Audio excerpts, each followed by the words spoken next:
సాయి చందు అతని ఆరోగ్యం చాలా క్రిటికల్గా ఉంది. అదే అండి, పుష్ప సినిమాకి వెళ్ళి తొక్కిసలాట్లో నలిగిపోయాడు కదా, ఆ బాబుని చూడడానికి నేను నా ఫ్రెండ్ కలిసి ఈరోజు మార్నింగ్ హాస్పిటల్కి వెళ్ళడం జరిగింది.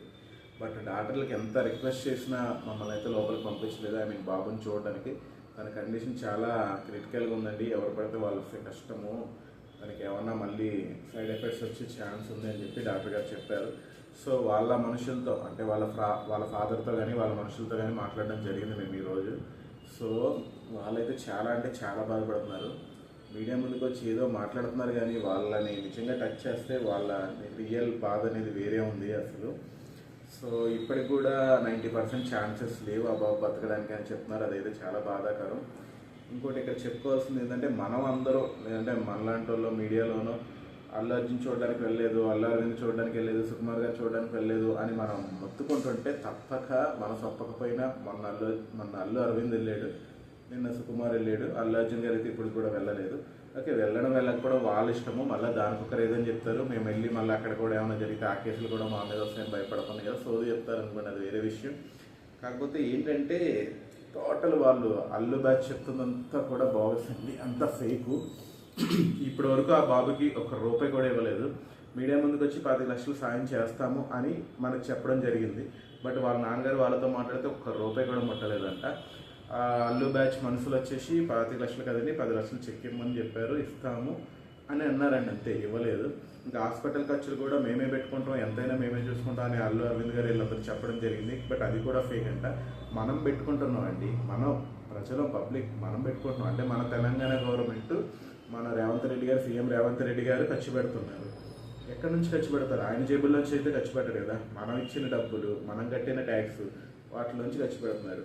అంటే ఇటు సినిమాకి వెళ్ళి వాళ్ళు 1500 పెట్టినా, ₹1000 పెట్టినా టికెట్లు కొనేది మనమే. మళ్ళీ ఇలాంటి ఏమైనా జరిగినా మళ్ళీ మన డబ్బులే. సో మనం కట్టే ట్యాక్స్ నుంచి వసూలు చేస్తారు. కానీ ఈ డబ్బు ఉన్న వాళ్ళు ఎవ్వడు కూడా ఎంత చిల్లి గవ్వ కూడా రాల్చరు. సినిమాకి 200 కోట్లు తీసుకున్నాం, 300 కోట్లు తీసుకున్నా అని చెప్పేవాళ్ళు ఒక 10 లక్షలు 20 లక్షల ట్రీట్మెంట్కి ఖర్చు పెట్టడానికి కూడా చచ్చిపోతున్నారు. ఏం చేసుకుంటారో మరి డబ్బులు సంపాదించి నాకైతే అర్థం కాదు. ఎందుకంటే ఖచ్చితంగా తగిలిద్దండి, ఇలాంటి వాళ్ళు ఉసురు ఖచ్చితంగా తగిలిద్ది. తర్వాత ఎందుకు పనికిరాకుండా పోతారు ఎంత డబ్బు ఉన్నా. లైవ్లో చూస్తూనే ఉన్నాం మనం, కొన్ని పెద్ద ఫ్యామిలీలు ఎట్లా కొట్టుకు వస్తున్నారు, వాళ్ళ పరువు ఎట్లా గంగలో కలిసిపోతుందని. ఎంత డబ్బు సంపాదించి ఏం లాభం? సమాజ సేవ అనేది ఉండాలి. మనం ₹100 సంపాదిస్తే ₹10 దానం చేస్తే అందులో అంటే కిక్కే వేరు. ఆ కిక్ మరి మన తగ్గేదిలే బాబుకి తెలియదు అనుకుంటా. సో నేనైతే నిజంగా స్టన్ అయిపోయాను, షాక్ అయిపోయాను. అందుకే వీడియో చేస్తున్నాను. ఇన్ని రోజులు పోనీలే, తప్పు చేశారు, రిగ్యులేట్ అయ్యారు, దగ్గరుండి చూసుకుంటున్నారు, ఖర్చు పెట్టేస్తున్నారు అనుకుంటే చిల్లి గవ్వ ఇవ్వలేదని వాళ్ళ మనుషులు చెప్పడం జరిగింది. సో మనమే బతికించుకుందాం, మనమే ప్రార్థన చేద్దాం. ఆ బాబు ఖచ్చితంగా బతకాలి. ఆడి మళ్ళీ వచ్చి, సరే వాళ్ళమ్మ ఇంకా అది మనం ఏం చేయలేము.